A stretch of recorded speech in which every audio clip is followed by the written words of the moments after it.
En el Día Internacional de los Pueblos Indígenas del Centro Universitario de Idiomas decidimos presentar el nuevo mapa de lenguas originarias o de lenguas indígenas de la Argentina. Es un mapa que el equipo del programa de lenguas originarias del CUY había elaborado ya hace unos años y habíamos lanzado y se había hecho público y empezó a circular, solo que esta vez es un relanzamiento porque el mapa fue actualizado con todas las investigaciones que fue haciendo las diferentes responsables de cada lengua originaria del programa, y además se actualizó con los datos del censo del 2022 que por primera vez tuvo información lingüística específica, que es algo muy nuevo y que fue muy útil para poder determinar la extensión y el uso de las lenguas indígenas originarias en la Argentina.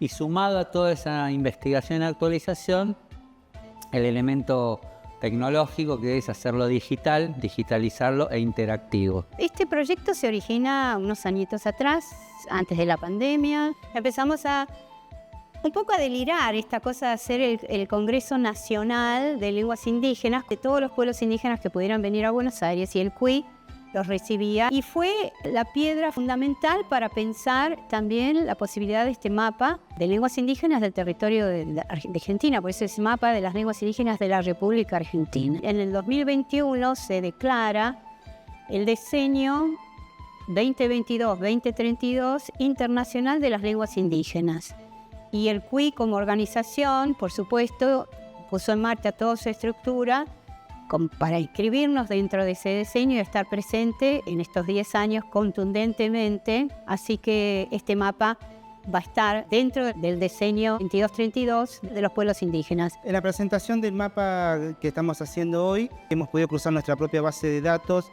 junto con los resultados del censo 2022 que se publicaron en marzo del 2024 sobre poblaciones indígenas. Es importante relevar todos estos casos porque esto nos plantea entonces la posibilidad de empezar a hablar de lingüicidio en Argentina, que es algo de lo que muchas veces no se quiere hablar.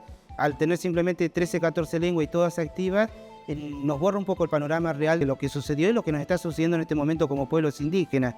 Somos más de 48 pueblos indígenas y somos 40 lenguas.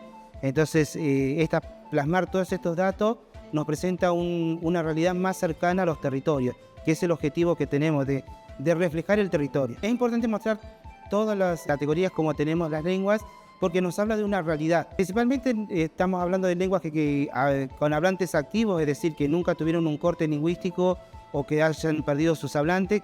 Quizás se han reducido sus hablantes, pero nunca se logró cortar de que hubiera una continuidad histórica de hablantes. Luego tenemos otras lenguas que están en revitalización, justamente en revitalización porque han tenido un corte lingüístico y han empezado por procesos autónomos de cada pueblo indígena, empezar a revitalizar estas lenguas desde lo que cada pueblo necesita. Tenemos otras lenguas donde se registran entendedores de palabras, donde no se habla la lengua, pero sí entienden un vocabulario bastante amplio, o los vocabularios que quedaron de esas lenguas en muchos casos. Y finalmente tenemos lenguas que no registran hablantes. Estas lenguas en especial son lenguas que en algún momento de la historia se registró también de que hubo una lengua aparentemente, y en muchas de ellas no quedó registros históricos, sí, de que fue una lengua distinta. Eso no implicó que el pueblo indígena ese siguiera existiendo, sigue existiendo. De hecho, muchos de ellos hablan otras lenguas indígenas. A la pérdida de la suya, han adoptado otras lenguas indígenas y han tratado de mantener su identidad a través de esto. Pensamos una cuestión de difusión, de conocimiento de las lenguas, y sin embargo, a medida que fue pasando el tiempo, que fuimos conversando con los hermanos, que pudimos llegar a los territorios, nos empezamos a dar cuenta a partir de sus relatos cómo habían utilizado este mapa y cómo los había ayudado en distintos aspectos. En muchas provincias a replantear la cantidad de lenguas que existen en esa provincia y a replantear planes de revitalización.